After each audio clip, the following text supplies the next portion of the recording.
Mafia: The Old Country is a complicated game to rate. I'm a big fan of the Mafia games. I even enjoy the third game despite its repetitive nature and the broken state at launch, which got totally deserved criticism. It's just been way too long now, too many years to still hold a grudge. Besides, it's like $10. For the story, it's worth it. The curse of being part of a long-running franchise and being a studio of some renown is that you're always going to be judged more harshly than if you were a brand new IP from a lower budget studio or indie developer. And this is what I think most of my complex feelings towards Mafia: The Old Country stem from. It's not that the game is some kind of bad, awful production, it's just that I've come to expect more from the Mafia games, and in this title, I feel like I got less. It looks like in general we got a downgrade, which in and of itself is also another complicated thing because unlike previous games in the series, this wasn't a full price AAA release, it was a middle of the road kind of release at $40 to $50 on most regions. So talking about it has been a bit complicated for me, where I have several positive things to note, but I also have a lot of negative ones, and I'm not sure at which point I'm being unfair towards the game and at which point I'm not being harsh enough. But anyway, I'm not going to overthink this any further, I'm just going to try and keep it fair and balanced regardless, and since the story is a big thing in these games, I will have to go into spoilers, but don't worry, I'm not going to be spoiling any important plot elements up until the end point of the video where it is relevant for me to do so because of complaints about the story. But when we get there, I'll make sure to drop a loud and clear spoiler warning for everyone. This way, even if you haven't played it yet and are on the fence, you can follow along the video as I bring up issues, and then if you decide that you're interested in buying it, you can just quit out the video before the spoilers drop. Without further ado, let's jump in. If you find yourself enjoying the video, liking it would help me immensely. Thank you. Oh, and before I forget, I'm not going to bother with some of the criticism I've seen online over the past few weeks about the game being bad because it's a movie game, or because the open world is boring and there's nothing to do, or because it's slow, or because there's too many cutscenes, or not enough guns, or because there's no places to go clear up on the map, or because you can't swim, or what. You know, all of this stuff, all of these things are often things brought up by people who have never played Mafia games and likely never will, because it's just straight up not a genre that they're interested in. There's a fundamental disconnect there that will always make games like these unappealing to them, even if they are good and appeal to the healthy Mafia fanbase that still likes playing them. And while I will be bringing up some of my own complaints in regards to the world, it's not going to be in this fashion. Mafia games are meant to be like this. They're story-focused action games, a genre that has kind of been left behind with the advent of everyone wanting to make a bloated open world game that keeps people engaged for hundreds of hours by caking the map with question marks and fetch quests. This is even one of the reasons why the third game is so disliked. The transition to open world didn't go well, and the terrible state at launch only made it worse. So if this kind of game is just not your thing, that's perfectly fine, but I'm just letting everyone know that that's not the angle through which I'm going to be criticizing the game. I'm criticizing it as a longtime fan of the series. One of the issues that this game suffers from is it's always in a hurry. There are several times during the game where the story just jumps way too quickly from chapter to chapter without letting what's happening kind of cook, you know? Looking at the website How Long to Beat, it makes me feel like this is all in my head somehow, because the playtime for this seems about the same as the playtime for the remake of the first game, but it sure as hell wasn't my experience. But the feeling doesn't necessarily have to come from playtime, it can come from the structure of the missions and the overall story, and we'll get to that later when we do an overview of it. In Mafia: The Old Country you play as Enzo, often referred to as Caruso, which is sort of like a term used to call him boy, often in a degrading tone. You come from nothing and you are nothing, slaving away in a sulfur mine under the control of a Mafia family, the Spadaros. Events transpire and you manage to get away from there and get taken in by a rival family, the Torisis. Here, just like in the other Mafia games, is your home base. This is where you come to meet many of the familiar faces that will be present through the story. You got the big boss of the family, Don Bernardo Torrisi, you got his consigliere, Tino, you got what is in my opinion the best character in the game, the first guy to care about Enzo, see the value in him and show him the ropes, Luca, who is the father of Sam Trapani in the first game by the way. You got your homie, you know, basically sort of like your Paulie or your Joe Barbaro, Cesare Masato, and lastly, as far as the most important ones go, you got Isabella Torrisi, the daughter of the Don and Enzo's love interest. There's other important characters that will pop up, like for example Leo Galante, who you'll surely remember from Mafia 2 and 3, plus a few others, but they aren't important to what we'll be tackling, so I'm cutting it here. Enzo as a character is an incredibly loyal and fearless protagonist. A part of that even kind of makes him terrifying, because there's a bit of a emptiness in his eyes. He has a very cold and striking stare, highly fitting for the ruthless skilled killer that he becomes under the employ of the Torrisi family. But sadly, he never really makes it too far past that. There is another side to him, shown to us throughout the whole love interest plot that is kind of the main driving force of the story, something that I wasn't really happy about, to be honest, but just when it feels like it's developing into something more, something juicy, something dramatic and tense to elevate the character Enzo and put the story on a totally different track that shows a different side of him, let's say, it just kinda ends. And we'll be talking about this later in the video for sure, so just keep this in mind for the spoiler section later. I think this game's inability to let things simmer really hurt the game in the gameplay and story aspect. I'm gonna show you a small example of this first here, and then later in the video I'll talk more about it.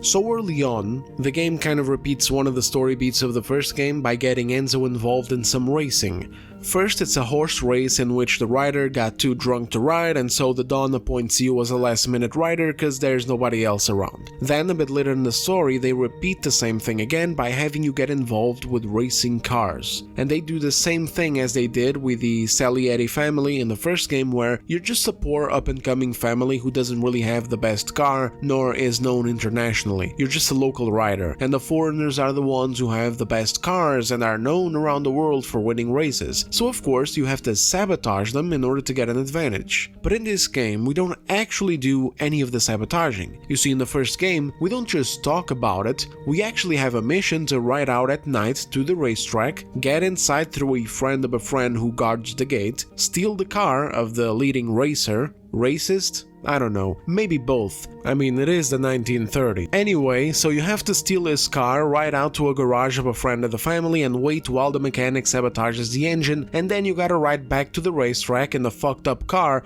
all while avoiding the police and under a timer because the friend of a friend ends his shift before 2 AM and then the guy replacing him is an ass. But you gotta be quick. But Bobby comes off shift at 1:30 and then the next guy, he's an ass.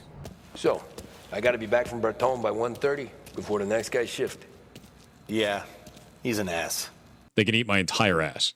The whole thing. In Mafia the Old Country, you don't really get to sabotage anything. The characters in the car talk about replacing the other racers' gasoline with water, and later on this is called back to, implying that it actually happened, but no mission. The only thing you have to do between talking about the race and the race itself is you go to a brothel at night to take incriminating pictures of a guy so that it gets you into the race. It's a quick, pointless thing, honestly. You show up, sneak behind two dudes, you go up some stairs, you walk some more, you take a picture through a window, and then you get out. Then the screen immediately fades to black, and the next thing you know, it's race day. Oh yeah, you also test the car against the train is coming and you race down the road against the train. It doesn't really matter. It may sound like a nitpick, but when you have a small scale, short game where the main story is the focus, a nitpick might not just be a nitpick anymore. And it's always like this. The first 3 or so missions, for example, take themselves slow as the game introduces the characters and the base mechanics of the game, plus, you know, like where to buy a car, where to get a horse, etc. Mission number 4, for example, where you go do money collections with Luca and Cesare, has you doing a lot of riding in the countryside while the characters talk, actually going and doing the collections yourself, then visiting a villa at the docks and doing a little break-in, finally heading out to a homestead far away in the countryside for a final collection, and dealing with some bandits in a camp.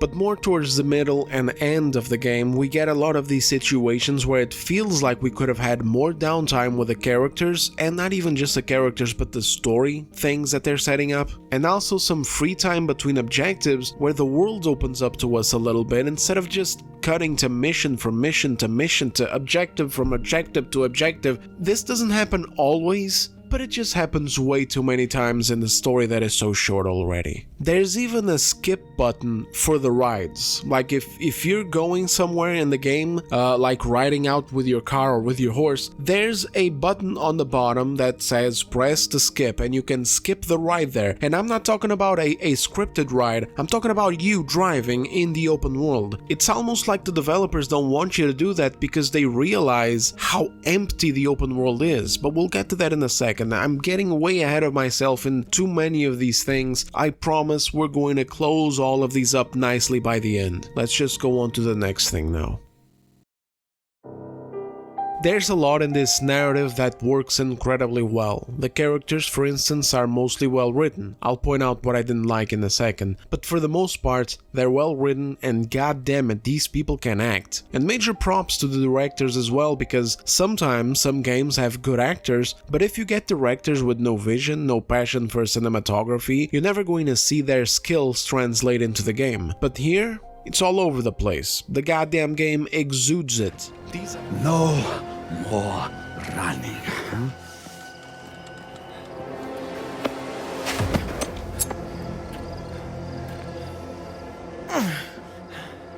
I'm gonna make you wish you died in that rubble.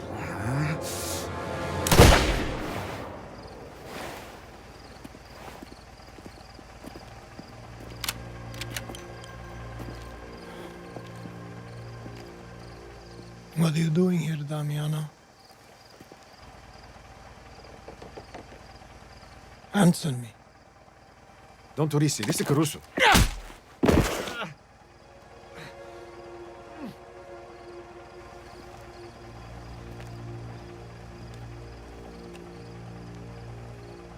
I asked you a question.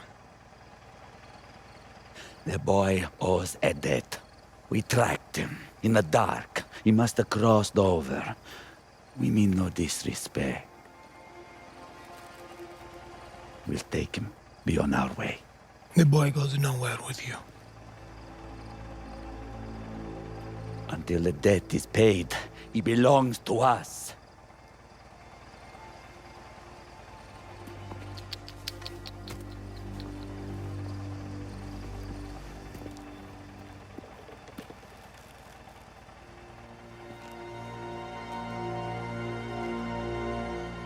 On my land? You want nothing.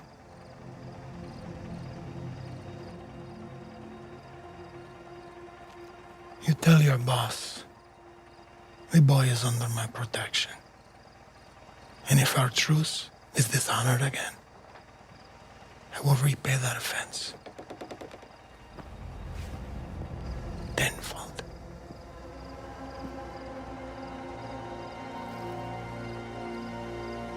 Now leave.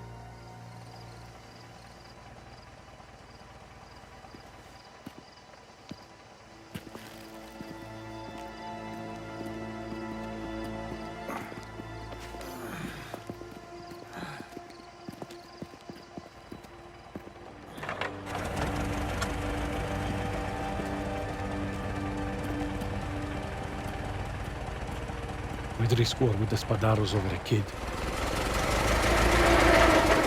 The greater risk would be allowing our enemies to overstep without consequence. Can you work? Yes. Then you bring him back, Luca.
Who is it? Enrico, open up. What do you want? The Don needs to see you. About what? That's between you and him. I'm just the messenger. You go on ahead. I'll get my things. We'll be outside. Hurry up, will you?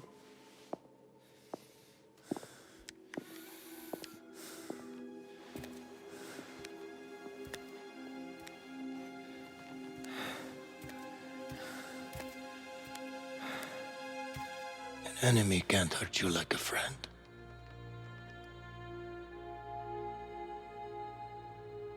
In hell, the lowest circle is reserved for sinners guilty of treachery.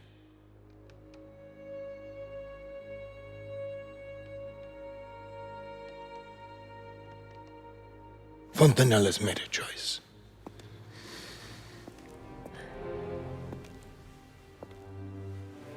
And then? Then,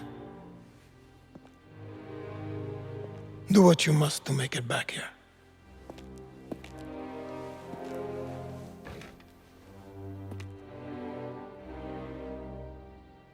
For your loyalty, this family will owe you a great debt.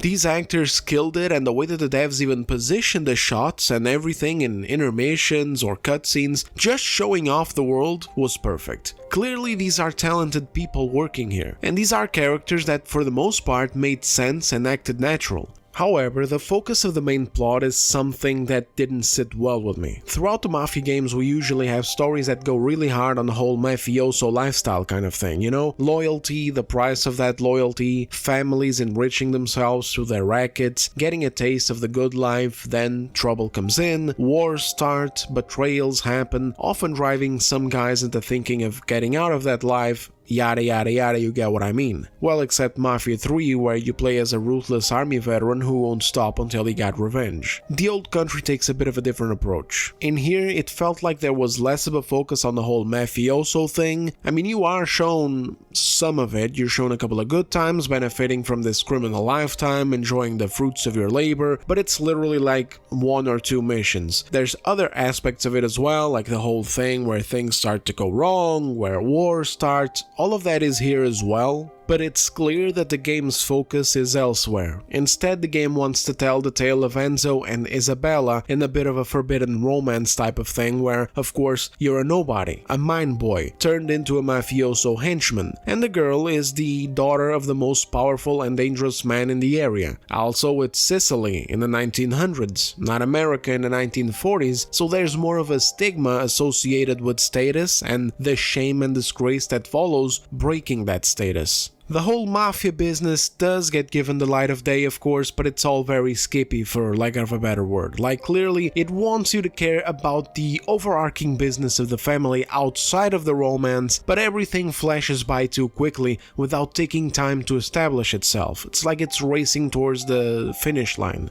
Let me try to paint a picture for you guys without spoilers. You're stuck in a mine, you hate your life, you plan an escape. You escape, join the family. You get given a pig pen to sleep in, you know, you're part of the family, you're happy, you go out and you race, you earn the Don some money, the horse race by the way, and you also earn some trust. You learn about the mafioso side of the business, you learn to collect payment for protection, then there's a time skip, and you go babysit the Don's daughter with one of her suitors. Shit goes down, you take out a whole bandit encampment on your own. This is one of my complaints here, but we'll get there in a second. Then you go and you kill the guy who ordered the bandit raid, which also acts as the day that you prove yourself to the family that, you know, you have what it takes, that you're ready to kill for the family. And you get another time skip. Now begins the real mafia business with you as a made man. You free a forger from prison because the Don gets a new business going where he's going to make counterfeit bills for America. Then, after that, you get another time skip and the car race that I mentioned before happens here. everyone's having a blast. The noise. Won't be complaining when you're counting your winnings. Hey, you lose, you're both on stable duty for a month, eh?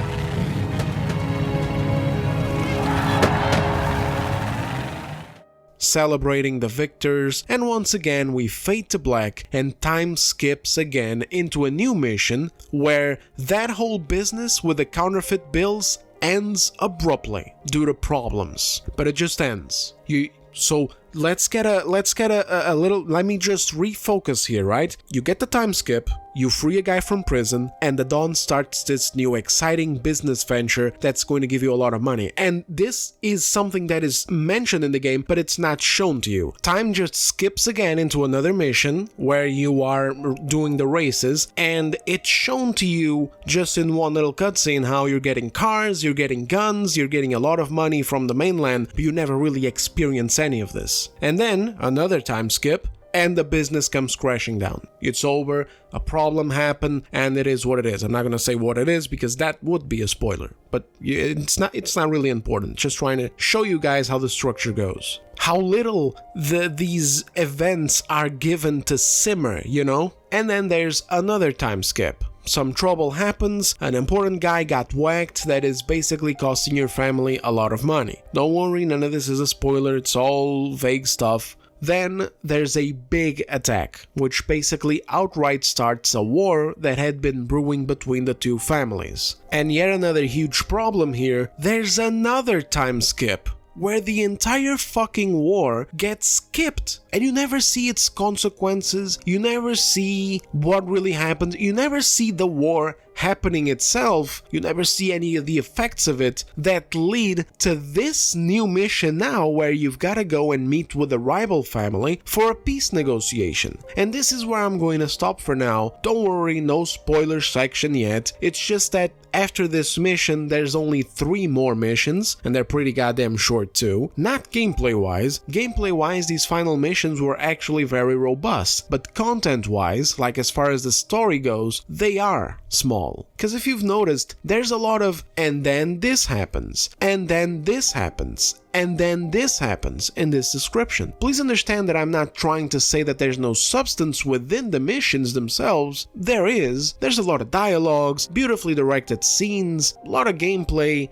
Well, not a lot, but you know what I mean, within the limitations of what the genre is, which is basically third-person cover shooting, but anyway, and a lot of driving. Basically, gameplay-wise, in the beginning, everything is very slow, linear, and annoying. It really makes players have to walk around behind NPCs really slowly, and this probably turned off some people who were checking out videos on YouTube to see if the game was, you know, up their alley, and that's what they were presented with in like the first 1 or 2 hours. But about the halfway point of the game, maybe a little bit before, the level design does get much better, more enemies are added, the areas widen up a little bit, and the gunplay does feel pretty good. But anyway, so it's not that there's no substance in them, it's that every established thing in the story is kind of just swept out of the way too quickly. Big shit is happening and then suddenly it's weeks or months later and something else entirely is happening, and that other thing that you just set up in the previous set of missions, or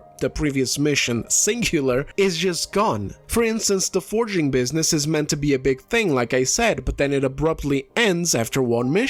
The war is meant to be a very big thing, and you don't even see it in a single mission. You're shown what starts the war officially, and then you're immediately taken to the moment weeks or months later, I don't even know, where the Dawns are supposed to meet because too much killing and too much damage has been done. Oh, and of course the race thing fits here too. Again, it's like they're trying to just move this along as quickly as possible. And the only thing that sticks consistently throughout is the little forbidden romance between Enzo and fuck me sideways and into a ditch, Isabella. And for me personally, this just didn't work. It drew too much of Enzo's attention and formulated too much of his personality to the point where, beyond his obvious crush on Isabella, I don't really know who Enzo is. Like, I don't know what drives him. You know, besides Italian pussy. Initially, he is shown to be very headstrong, with a goal in mind. He wants to prove himself, he shows ambition, he believes that all that he wants and needs is right there in Sicily. He has no desire of going to America and making it big over there like so many others of his friends and compatriots. He is a man of action, he is loyal to a fault, and he's extremely efficient. He doesn't even have one of those moments where he freezes after his first kill, as we saw with Tommy, Angelo, for example. Like, Enzo is,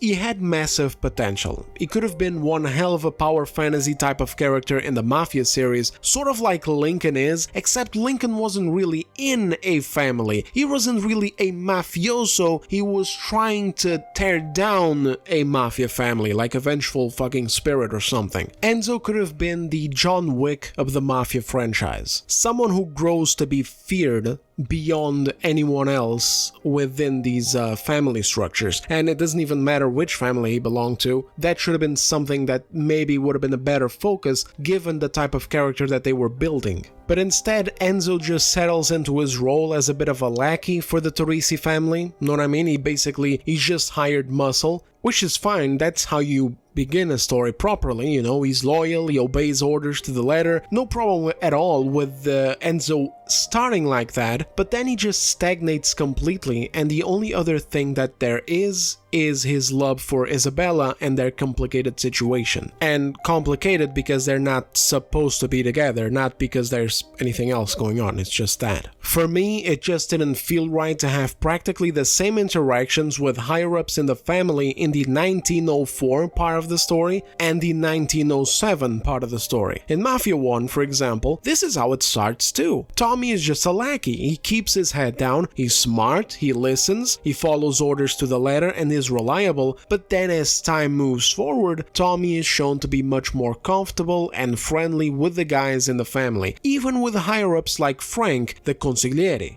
Enzo just always felt like he never evolved past a lackey, following orders even though the plot itself was treating him as way more than that given the jobs that he was being given by higher-ups in the family. Like seriously, you basically become a one-man army, a killing machine, a super reliable soldier, for lack of a better word. You're a great wheelman, a distinguished duelist with the knife, and an extremely reliable gunman who keeps it stone cold under pressure. And yet, you just don't look like it. You don't act like it. You aren't talked to in that way. Nobody fucking fears you. Now the exceptions. I'm not going to waste too much time here. It's just that the game starts in 1904. That's when you escape the mines, and you were in those mines since you were 5 years old. You are a kid who never held a gun, all you did was work in a mine hauling rocks. And in 1905, after a time skip that comes after that mission where you go collect money with Luca and Cesare, you take on a whole goddamn bandit hideout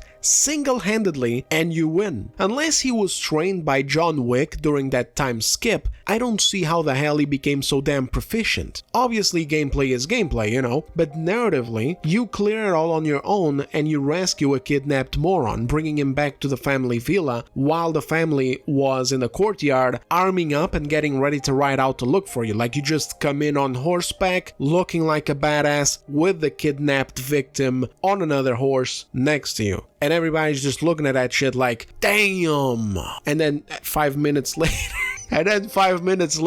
in the next mission, it's like, what the fuck is this guy doing here? What are you doing here? What are you doing here? Why are you walking around the house? Did I give you permission to come in the house? Did I give you permission? Who the fuck gave this guy permission to walk in here? Why is he walking here? Huh?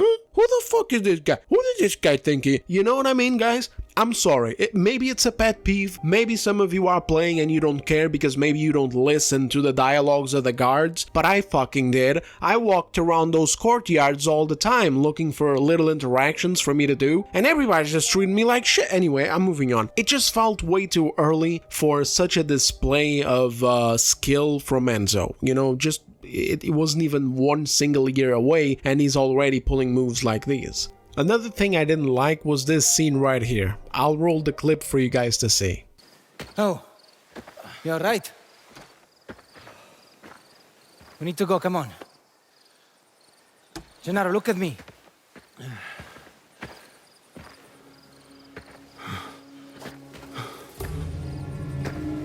You again. The kid stays with me. Once I'm done with you, we're gone. Then I get paid. I wouldn't count that gold just yet.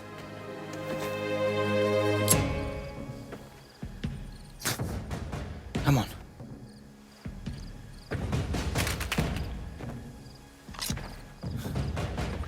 Bravo.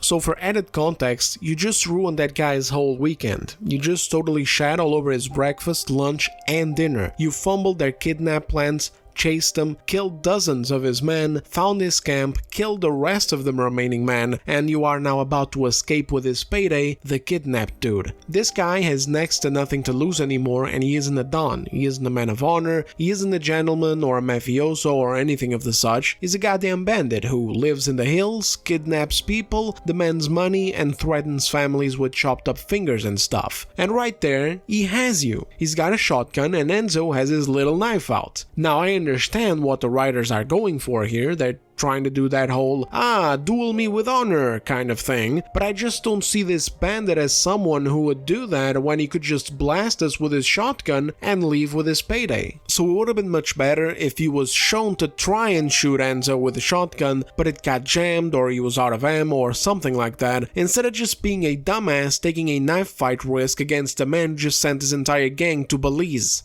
Given any thought to sending him on a trip to Belize? Belize? That's my opening negotiating position!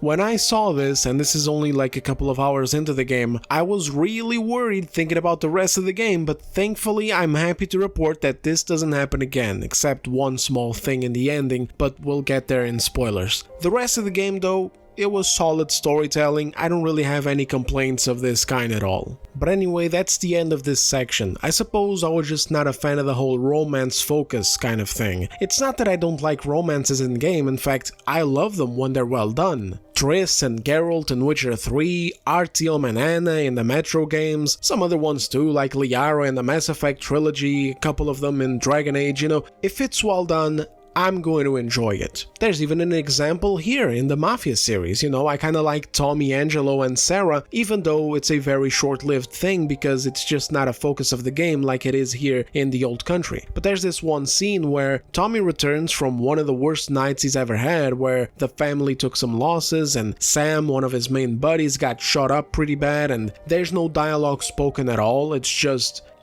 I'll just let the scene speak for itself.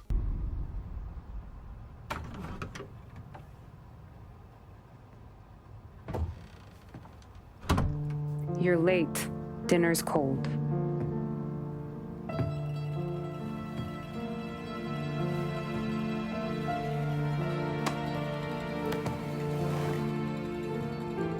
Work.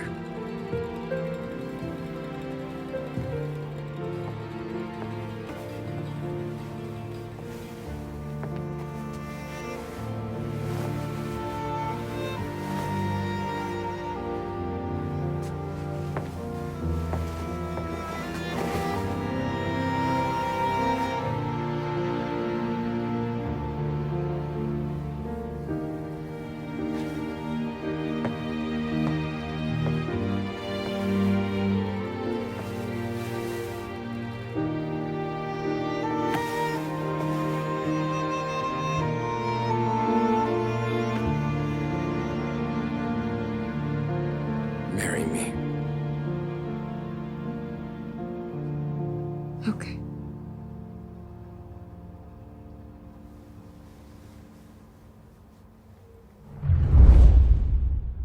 So yeah, there's people out there who don't like romances at all in video games. Hell, there's even some people who call them woke, even if they're heterosexual romances, but I actually do enjoy them. It's just that while I don't dislike Isabella, it wasn't for me at all. I think it needed more development, first and foremost, and I think that Enzo himself needed more development, because again, you spend most of the time just being a henchman taking orders. And when shit happens and he finally starts acting out for himself, showing individuality, the game just ends. So yeah, it didn't really work for me. I got more fucking chemistry out of Kazuma Kiryu and Goro Majima in the Yakuza games than these two. Next topic, please.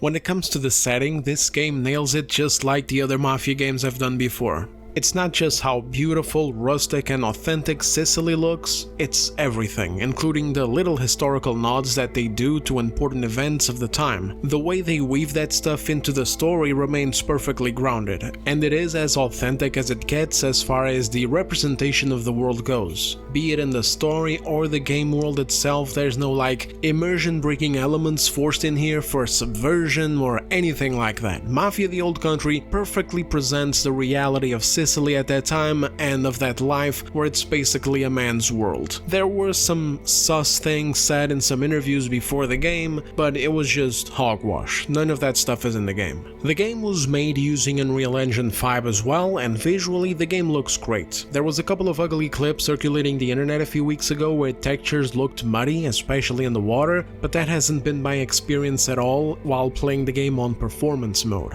There's no day and night cycle, so every stage that you play through clearly had its lighting and the skybox set to a specific way, like they perfectly designed the things to look the way that they wanted, which has definitely helped. But there are performance issues, even on console, with some stutters hitting you when you're riding into towns or if you're driving really fast. And from what I've heard, the performance issues are even worse on PC, so as usual, please be careful with that if you're a PC player. Some games that come out with these problems usually have this stuff patched fairly quickly, but be wary anyway regardless. Also, in reference to a past video of mine where we talked about that whole swimming debacle, I didn't really care about the swimming at all here. This game's map is 99% countryside. Your missions are way out here for the most part. You only visit the port a couple of times, and at no point, even during exploration, did I feel like that mechanic was missing. But there's other complaints that have been made over time of a dead world with nothing to do, and again, while I don't expect Mafia games to be like an open world action RPG or an open world adventure game, I do have some complaints to make here because in terms of comparison to other Mafia games, which is my main concern here, there is a downgrade in this one, and I feel like we should be going forward, making progress in this franchise, rather than going back and simplifying it even more, or even just staying the same. Like, this doesn't even just stay the same, it feels like we're actually going back, and I really don't like that at all.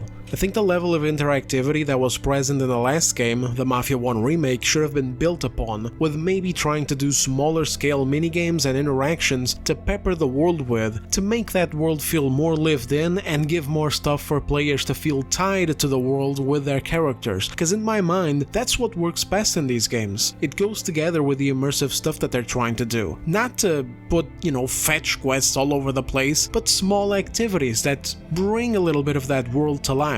And then throughout the story, take the structure and find opportunities to give the players time to roam around the world between mission objectives whenever they can, especially in the early and mid-game before the story becomes hectic. It's nothing we haven't seen before in Mafia 2. The Old Country did the opposite of this. It's rare that we get to roam around, and when we do roam around, there's hardly anything to do or interact with. I mean, they still do the same thing where you have collectibles to go pick up, but the world is deader. There's barely any NPCs roaming the roads. There's no interaction with them either. You can't shoot them, you can't have the police come after you, there's really no police system whatsoever. There's no vehicles around for you to find and steal. It's just kinda sad. It's very beautiful, but it doesn't really amount to much more than a set dressing for you to ride around in. And it's at a point where it's no longer the consequence of a limited genre to work in or a limited budget. It looks much more like laziness, carelessness, and the total downgrade of the Mafia series that is just sad to see. I really don't ask for much in this kind of game, in this kind of genre. I'm already letting go of a lot of stuff in this video. If I wanted to, I would bitch about small details, which is something that Mafia 3 got roasted for because of lacking immersive attention to detail in comparison to Mafia 2. I'm already not even going there so we don't end up in the swimming or wood chopping debate again, but there absolutely is a lot lagging here, and even though it didn't impact the core experience too much, like when you're moving from mission to mission, it is still worrisome and it is a downgrade, and I don't want it to continue. Again, this franchise should be moving upwards, not downwards. We shouldn't be making the world less interactive and less alive. We should be building on the foundation to hopefully reach something that looks like Mafia 2 again. At least that much, if not more, since doing more can also lead developers into making mistakes like what was done with Mafia 3's mission structure. Instead, we're going backwards, unable to even match the level of detail that Mafia 1 Remake had. Let me give a quick example. In the Mafia remake, during the mission A Trip to the Country, which is set at night, there's a raging storm. Needless to say, when it comes to video games, these two elements are the holy grail of pretty graphics in games like these. Nighttime, so that street lights, store signs, apartments, advertisements, and cars fill the screen with light sources, and rain, which makes everything extra shiny and reflective, with the added bonus of nice reflective puddles and, specifically in this game, seeing the water drops being lit up by every light source in the world. I really like just taking some time to drive around the city in this mission before heading over to the objective, and it really helps to have a world that is alive in order to do it. And alive it is. We've got NPCs walking the streets, some of them holding on to their jackets, fighting off the wind, others running for cover from the rain, there's traffic going up and down the street, the radio goes on and on playing great music from the time, playing news of recent events, advertisements for stuff in-game like cigarette ads. Big break reds are the smoke that just keep on tasting better and better. Long after it's been extinguished, the taste of a red stays with you. A strong man needs, demands, a strong cigarette. A strong man smokes Big Break Red. And even a weather broadcast about the storm, urging families to stay dry indoors in the warmth of their homes. And then with the perfect audio design of the damn rain hitting the pavement, the sheets of metal on various shacks, the hood of your car, or the sound of it from interiors, you know, like the wind blowing past you or making those howling sounds through open doors and windows, it's just perfect. Like, this is what I play these kinds of games for. I love the hectic dynamic and free-flowing action of a game like Elden Ring or Doom or Devil May Cry, etc., but I can also slow it down, chill out with an immersive sim or a narrative-driven game just like this, so long as it's well crafted. And I don't just say that, it really does have to be well crafted. It's like story in narrative-driven games. You know those games where you know, like Heavy Rain and stuff like that? If a game like that has bad story and bad characters, the game is entirely cooked. It's not like action adventures or Souls-like games or whatever, where you can kinda escape having a kind of a crappy story or whatever so long as the game is good, but in games like these, the story is the main event. And in games like Mafia, these elements make up a big part of what the main event is as well. But anyway, back to Mafia. Of course, goes without saying, but every car seen driving around or seen parked in the side of the road is a car that you can steal and drive. The police is another thing that is actively roaming the world and reactive to your actions. I even got into a bit of an accident and I had to pay a fine. If you didn't know, in the Mafia games, at least in the first two, if you get into trouble and it's not a major offense, you can just stop your car, walk up to the policeman and pay a fine. And fellas, I'm not gonna sit here and lie to you, you know, it's not like there's a lot to do in the open world in Mafia 1 Remake, there really isn't. It's mostly just a collectathon where you can add vehicles to your car cyclopedia and find the magazines, comic books, playing cards, postcards, etc. dotted around the world. There's no additional activities to do, there's no enemy outposts to clear, no cousins to call and go bowling with, but at the end of the day,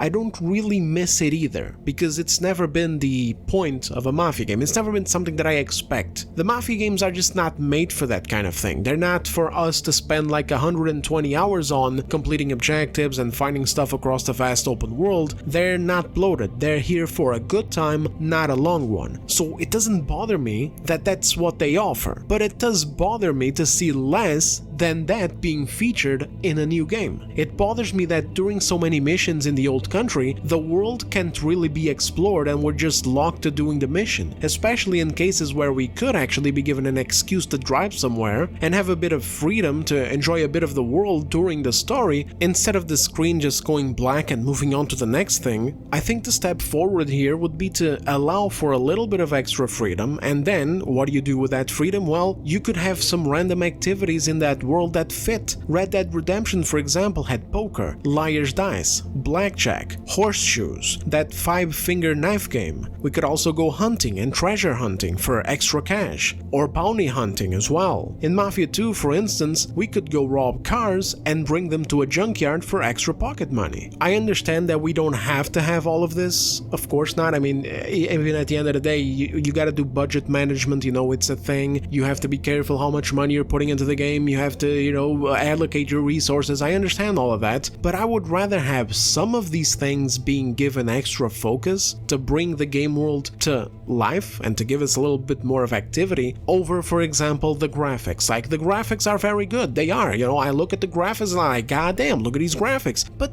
at the end of the day, it's just fucking graphics, you know, really, I don't care that much. Either this or making the campaign bigger, basically working on more missions between those other missions where things were just, and then this happens, and then this happens, and then this happens, without letting things cook a little bit more. Just anything, man, whatever would fit to give players more excuses to enjoy the world they built, instead of just rushing from beautiful looking mission to beautiful looking mission with a dead open world in between. Like, it's an Italian game set in Italy. Where's the pizza minigame? You know what I mean? Like, I'm just saying, where's the where's the cannoli minigame?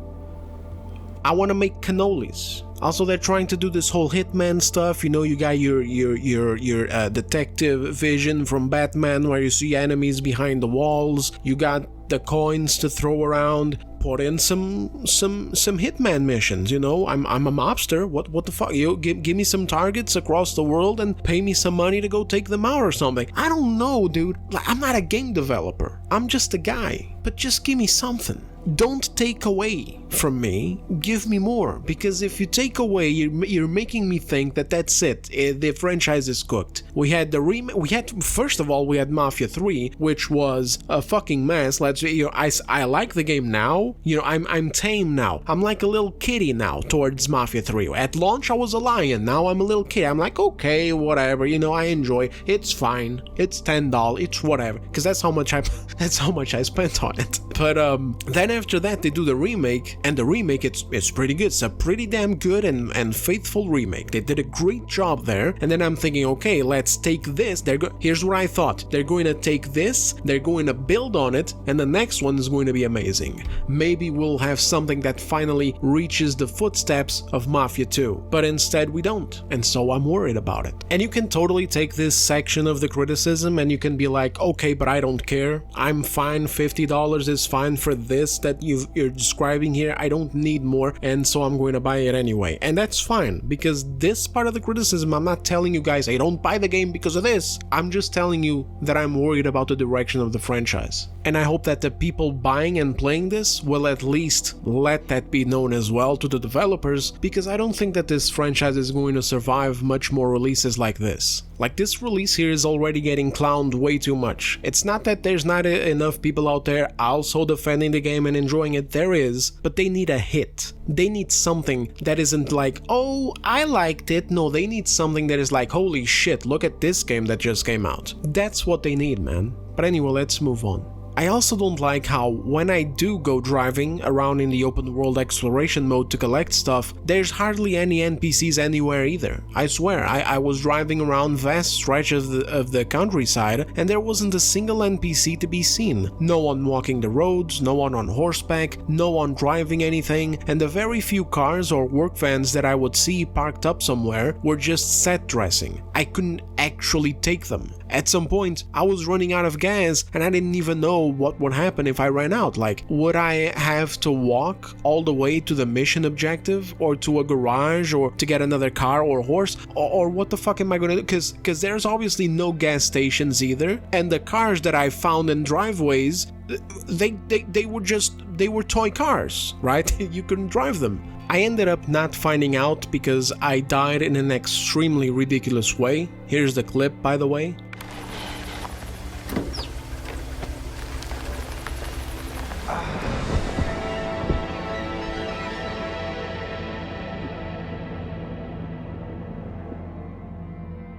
And hey, when you're done celebrating, you might want to go find your buddy Polly. He's so drunk, he's gonna get hit by a parked car. Yeah, okay.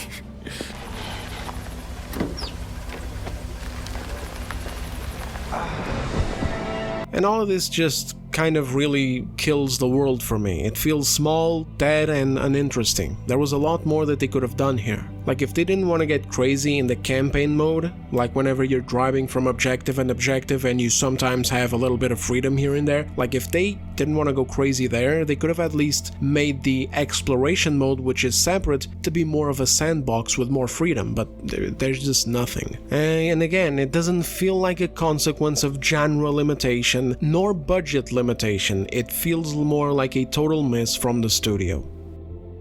Now, as upgrades, we got combat and general animations. They did a great job here, no doubt about it. It takes some getting used to, the way that the camera zooms in and sways during aiming, but it goes away fast and the game does feel fun to play. The NPCs react to getting shot depending on where you shoot them. They got some nice ragdolling going on, or maybe it's a ragdoll simulation actually, maybe an animation. Whatever it is, it works and it looks good, and the guns do pack a punch. You also have a whole charm system, like you can equip a rosary with beads and you can unlock more beads throughout the game, and a main charm for your rosary, and they give you different gameplay advantages, you know, like your usual stuff, more ammo to carry, less damage to take, being sneakier in stealth, you know, that kind of thing, and also a crucifix that you can buy from a store. When I first saw this, I was very impressed and I thought, oh, they're going deeper in this game, because naturally I thought that, well, if this system is in the game, then for sure they have other stuff in here where it justifies its existence and prompts the player to go out and explore more of the world to unlock more beads and actually have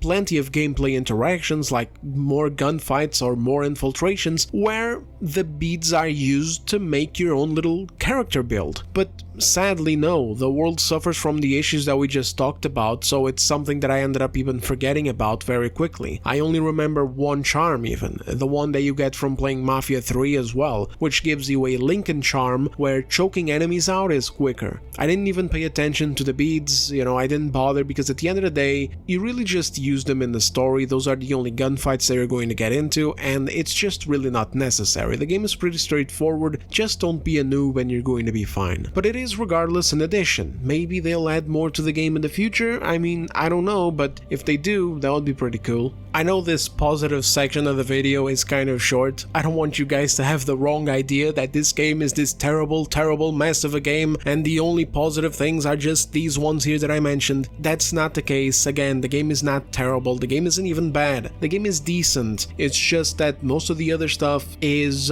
expected and normal. None of it really jumps out, none of it really stands out, and so I'm not really mentioning it.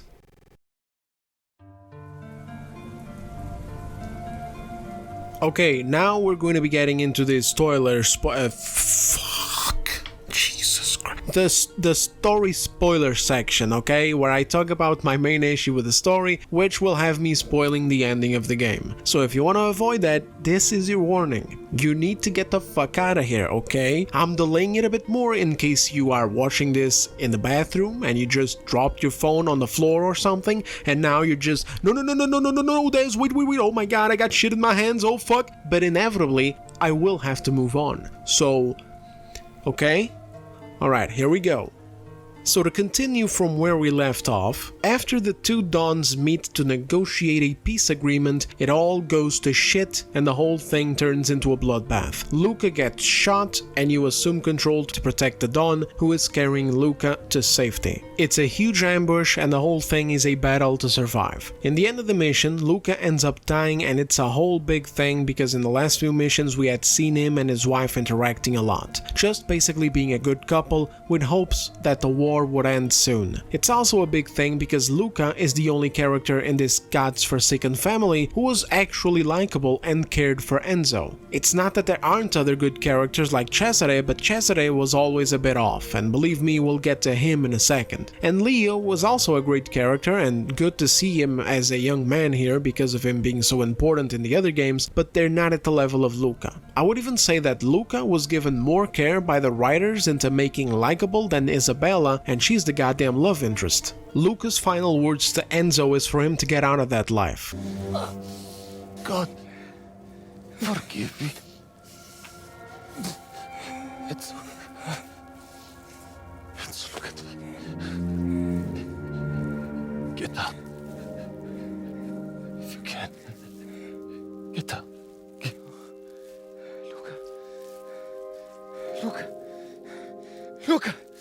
Luca!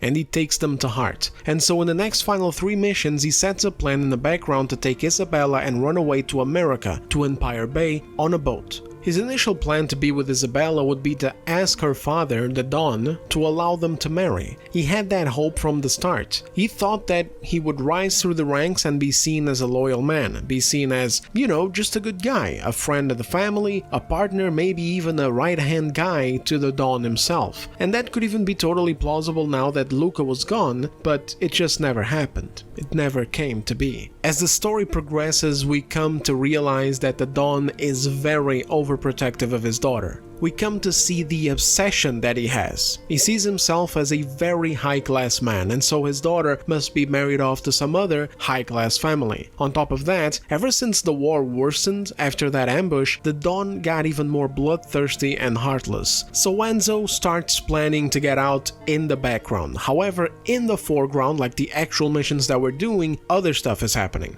And the mission that we go after the ambush is actually my favorite in the game, where we go assassinate 2 targets in a theater. The targets are Don Spadaro, of the other family, and the rich asshole who betrayed our family, and set up that ambush together with Spadaro in the first place. Great mission, loved the stealth aspect of it, loved the scene where Enzo and the Don talk about getting this done, and then the shootout that happens later in the theater as we are on the way out. There's a chase through underground tunnels in the city, through the catacombs. It was very well done. Now there's 2 missions left. On the first one, we head out to take out stragglers of the Spadaro family after taking out the head of the family, plus some men in our own family who had betrayed us from the inside. We just go around the countryside and take out a few bandit hideout type of places, basically. That's pretty much what it amounts to. This mission ends with the boys going out for a celebration in which Enzo is just not in the mood, and then we see him meeting with Leo Galante, who was the one who helped organize Enzo's escape by boat. He quietly gives Enzo some tickets and says that it's all set for him to leave with Isabella. And then, bam! Final mission. We take a car, we grab Isabella and make our way to a train station. Both are nervous as hell, but confident that it'll be okay. Spoiler alert, it wasn't okay. And at the train station, Tino, the consigliere and major asshole of the game, is waiting for us with a crew of guys. They take Isabella home to her father and take Enzo to the mines where he came from to torture him and kill him. Cesare is part of this crew, by the way. Oh, I should also mention that there's a volcano about to erupt and fucking everything. Actually, it's already erupted. The volcano erupted, and it's the whole place. It looks like a nightmare scenario. They found out about Isabella and Enzo running away together because Tino interrogated a priest in the previous mission to see if there was more treachery inside the family that he could tell him about, you know, because of the confessional. And I guess the dumb fucking priest let slip that Isabella was pregnant and it was Enzo's. Oh, right, I forgot. She was pregnant, which was a big thing for him to look at Luca dead and his family broken apart and really take his words to heart of just getting out of that life for himself, for Isabella, and for their future family. And I'm fine with this aspect of it because Tino was always suspicious to begin with, and he straight up never liked Enzo. He didn't really like anyone. He's the grumpiest son of a bitch I've ever seen. So it makes sense that he would, be pressing the priest on several matters. The dude is basically like that meme from Dexter with James Dokes being suspicious of Dexter the entire time. That's how Tino was throughout the entire game towards Enzo. My problem with this whole thing comes from Cesare and Enzo. Tino brings us to the Don, and the Don tasks Cesare with killing Enzo. Enzo tries to convince him to stop, reminding him of their friendship, their brotherhood over the years, and Cesare kind of hesitates a bit, enough for Enzo to gain some control and have both of them tumble off of a window. And then they duel with knives. Enzo wins, of course, but doesn't kill Cesare. Cesare wonders why, and Enzo says, because we're friends. Some shit like that, right? I like this moment. It was a nice moment and it made sense for Enzo, but not the other way around. But we'll get there in a second. Then he carries on escaping and finally duels the Don. Enzo wins, killing him, and this fight was wild because the Don is treating him like below garbage. And this is an issue that I have. It's a small one, but it's big enough to mention because it brings us back to that thing I mentioned before where it makes no sense for Enzo to be such a prominent character, so trusted with big, major jobs that require a man that can be truly relied on, but then at the same time, in this scene, in the entire sequence, it's like none of that even mattered, or even happened.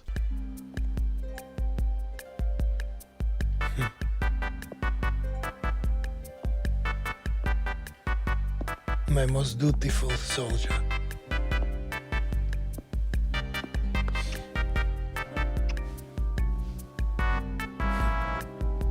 You think I would allow it? Huh? Caruso! That you ruin her! A new world is upon us, Enzo. And I'll need men like you by my side. Because I have a doctor that will wipe every trace of you from this earth. Understand? You did right by Luca. You did right by this family.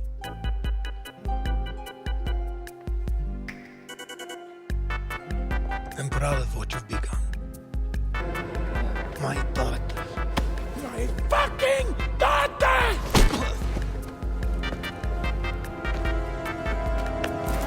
Just the man I wanted to see. Fucking snake! Get back here, you bastard! Filthy Caruso! That is all I ever was to you! For your loyalty, this family will owe you a great debt.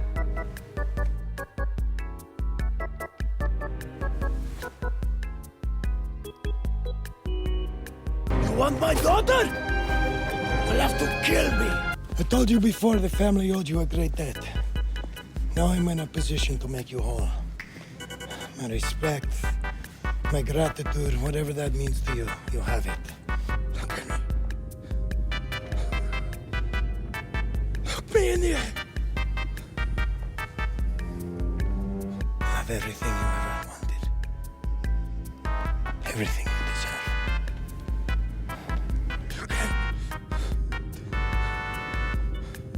You can't change. What you want. I'm proud of you, Enzo. Of what you've become. You're not. I can understand the dislike from Tino because that's what that asshole was portrayed like the entire time, but the scenes with the Don and Cesare were so...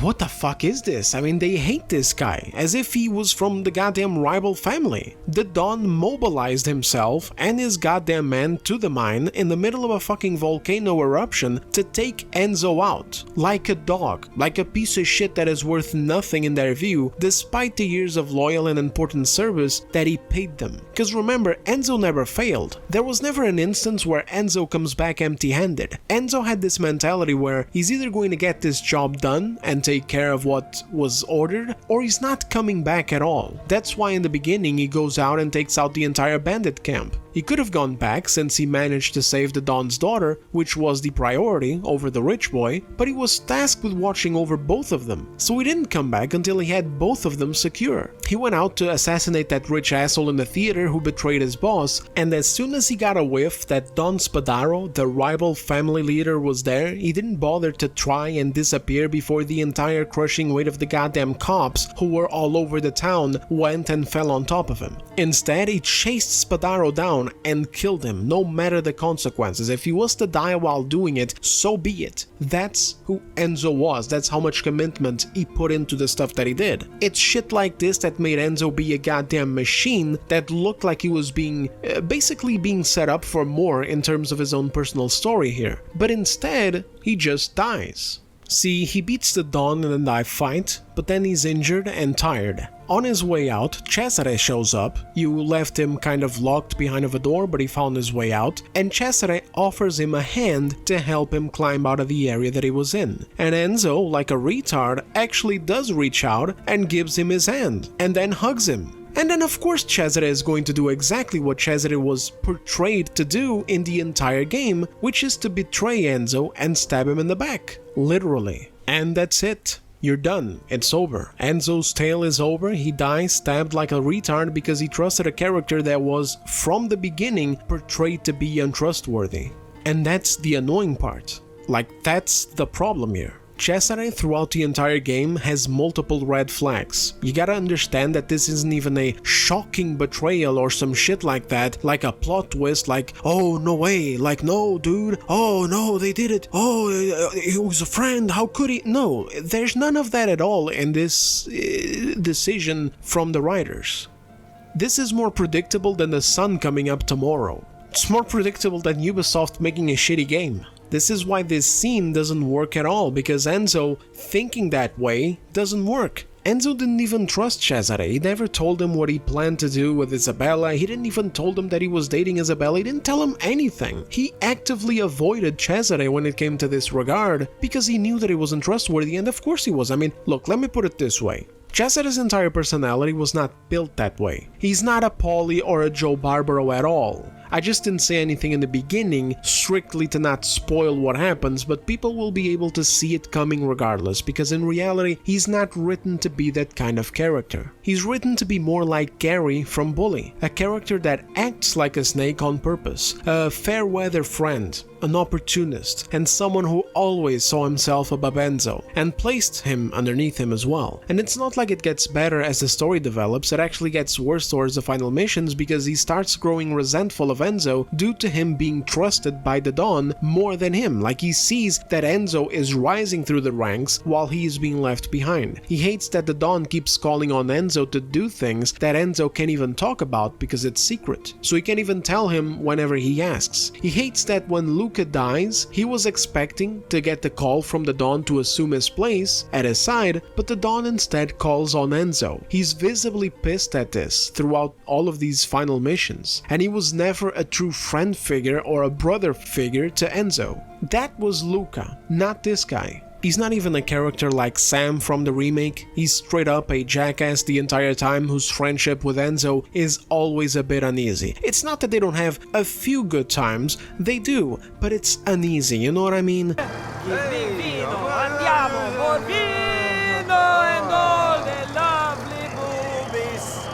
I like boobies, my fucking ears.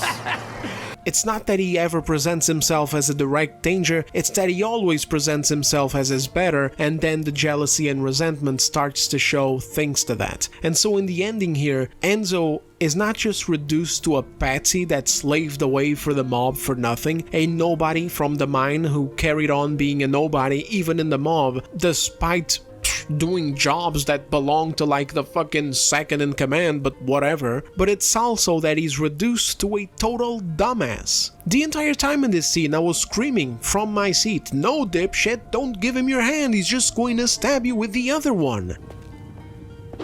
What are you, fucking stupid? And exactly what I was thinking happens. And that's just so stupid, it's beyond stupid even, because the character was portrayed through the entire game as a smart kid who knows when to listen and when to act. Enzo just dies here, and it's such an unsatisfying way to end this story. Then we are put in Isabella's shoes in the most boring part of the game, where you have to sneak out of the damn house while everything is on fire because the volcano is taking out the entire surrounding area. It's a forced, slow, annoying stealth section where you just saw the protagonist die in the stupidest way possible. In fact, you may even be thinking a little bit like, shit, is he dead? Is he really dead? Please tell me he's not dead. Please tell me he's going to get up and fucking slice his throat open and get the fuck out of there. Like, please don't tell me that this guy is dead just like this, like a fucking patsy. But instead of being back there, no, you're here now. You are stuck with this shit. And like, for me, as a guy who was really not moved at all by their romance to begin with, I was so done right here that I was just crouch sprinting to end the section as fast as possible. But even then, the game forced me into a stupid boss fight with Tino, where he's looking for us. If he sees us, it's game over, and we gotta stab him in the back like 3 or 4 times without getting caught from stealth. Kinda like Ellie's boss fight in The Last of Us 1 against David, you know, that cannibal guy.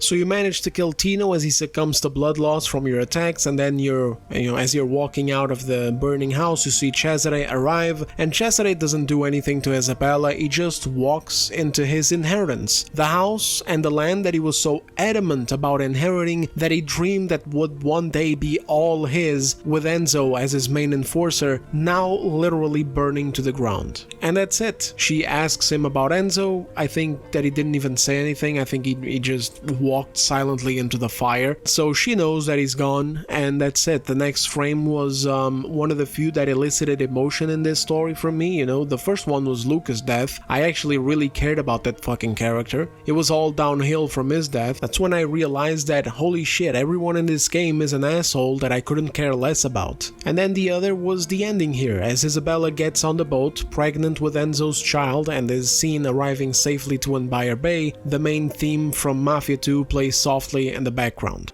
Amore mio, we'll remember today for the rest of our lives. It's the day we chose a future for our family. My father left me for dead. Our child will live how they choose. Just knowing that makes everything we've been through worthwhile. I can't undo my past, but you helped me to rise above it. And for that you have my love, my loyalty, forever. Enzo.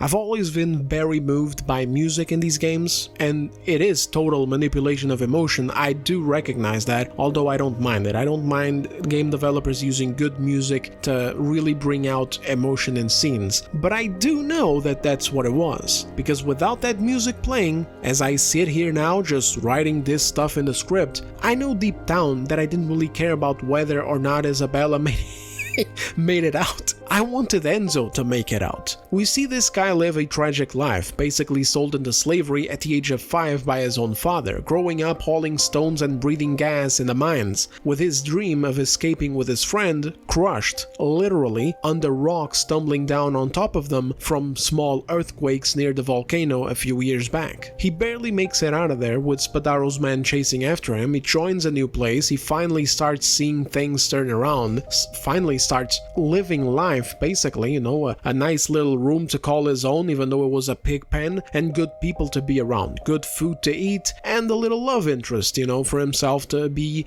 kidding around with. And then, of course, the romance and all that came with it. Enzo was sold to us as a brave, indomitable spirit with the heart of a warrior, a prodigy, be it in melee combat or gunfights, and he's taught to be smart and observant by Luca, to learn that business and maybe someday even inherit it. I don't mind stories that kill our protagonists. In fact, that's a trope that, when done well, is pretty damn good. The heartbreak moved by all of the character development done beforehand can be amazing, so long as the death is sold well. But in this game, that death was not sold well at all, at least I don't think so. This family sucked ass, they were a bunch of assholes, and in the end, you die from trusting a character who was literally written to be displayed as untrustworthy to the players. I wouldn't mind if we ended up gunned down like John Marston being the last line of defense to make sure that Isabella and his child made it onto that boat and away from that place, but instead we die separated from Isabella and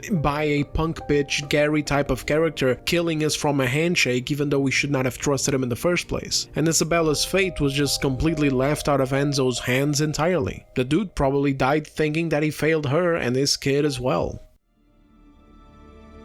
So in closing, obviously I found the ending to just not be a satisfying tie to the main element that the writers chose to focus on, which was this forbidden romance thing. And it's not to say that the entire story is solely focused on Isabella and Enzo, that's not the case at all, that's the bad part of it really, at least insofar as I'm concerned. Because whenever we were dealing with the criminal underworld, like the actual Mafia part of the game, especially towards the end where the stakes go up, I really did like what the game was doing, and I hope that some of those clips that I showed earlier will show you that, because it's not all negative. I don't want it to come across like that. I know that this video is probably coming across too negative, and that wasn't necessarily my intent. My intent is much more of a buyer beware rather than a, hey guys, don't buy this at all, and so I hope that that comes across as well. In many ways, I'm using my own video, you know, basically while making it, to understand my own complicated feelings towards this game. And I think that looking back now, its biggest mistake was focusing on the wrong thing towards the end rather than turning exactly what they were doing into something that could have had a much bigger payoff. It's not a game-breaking thing in the end, you know, I still think this was a solid game despite its issues and shortcomings. The question is it worth $50? And that's a question only you guys can answer for yourselves as you're listening along, because some of these things tied to story are probably going to be subjective. Obviously, if you're not a Mafia fan and this would be your first game, I would 100% recommend you guys to play the others instead, but as a Mafia fan, yeah, I mean, it's up to you if you think this is worth your money or if you should wait for a sale. Personally, if not for playing this for a review for my channel, I would have waited and got it at around $30 or something instead, because I do have those aforementioned issues with it. And so if someone were to explain those issues to me in a way that I understood, then yeah, I definitely would not find this game to be worth $50. The problem is, a lot of the criticism for this game is mired in tourism, for lack of a better word. You know, whenever people say something like, oh, this game is only 12 hours long, or whatever, this doesn't matter for Mafia fans. Like, we don't care. Like, it's one of those things where it's like, yeah, no shit. It's like I said before, we're not here for a long time, we're here for a good time. And some criticism just gets retarded at some point. Like, I've seen people complain that the cutscenes are too long. What fucking games are you playing? Fortnite? You know, us Mafia fans, we like cutscenes. We like storytelling. We like to drive. There's a lot of people complaining about that too. All you do is drive. We like to drive. We like to drive while there's the dialogue between the characters doing some expositional story stuff. And that's partly why this video is so long and I'm rambling so much and the intro was so big, because I wanted to make sure that this was all brought forward so that people know where I'm coming from. When I'm complaining about story details, I'm not complaining because I'm not used to this kind of genre. I'm complaining because I'm used to this kind of genre, and I think that this game was a downgrade. Sometimes there can be a really big disconnect when it comes to reviewing games like these, because people just, like I said, there's just a big disconnect. People aren't used to these kinds of games and then they just come out and review it as if they were reviewing something else. You know, it still takes me back to 2018 when Red Dead Redemption 2 was being shown like at events. The little gameplay that came out a few months months before launch, and there were people just saying, oh, I fell asleep while watching it, like, what the fuck, this game has nothing going on, it's a boring game. And I mean, that's just insane, dude. Like, it's absolutely insane. Like, Red Dead Redemption 2 was absolutely incredible. It should have won Game of the Year that year. But there was a huge disconnect with like Rockstar fans and fans of these kinds of games and overall fans of the original Red Dead Redemption, and then these newer audiences who are basically, I don't know, they all suffer from ADHD and just something has to be happening every 30 seconds or some shit, otherwise they get bored at the game. And truth be told, this isn't just a problem that happens in reviews, it's a problem that happens in the studios as well, because this is a genre that at the end of the day does not have wide appeal anymore. And sometimes when I talk about culture war stuff, I say that some developers that like to do certain themes, like for example identity politics. So I'm non-binary.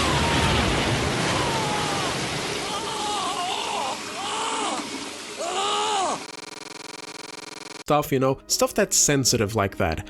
Some developers like to do that, and I'm not against them doing it in their own games. The problem is when you take those things and you put them in big budget games that are supposed to be of wide appeal, and then they don't work because that kind of theme just does not have wide appeal. And so what are you supposed to do when that happens? Well, you're supposed to scale down your production. You're supposed to make a game with a budget that is proportional to the kind of audience that you're trying to appeal to. And I think that's the position that the developers of this game found themselves in, and that's what they did. They scaled down production to make something smaller and more cost-effective in relation to their potential sales, which, to be fair, of course, is smarter than blowing your budget on a niche game. But I think they focused on the wrong things if that's the case. And so while we have gorgeous visuals, perfect smooth animations, accurate lip syncing, and the ability to count the pores on Don Torisi's face, the interactivity and the gameplay additions to make the game more robust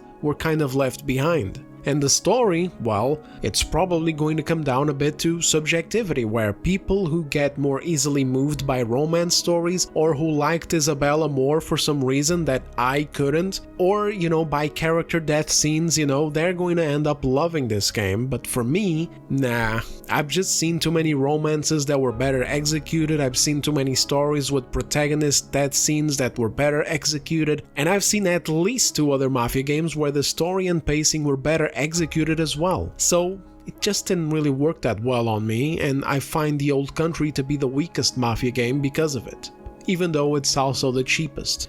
And really that's all there is to it. So thank you very much for watching. Sorry if this ran on too long. Drop a like if you found the video helpful, and leave your thoughts in the comments. I'm very curious to see what other people thought about the game.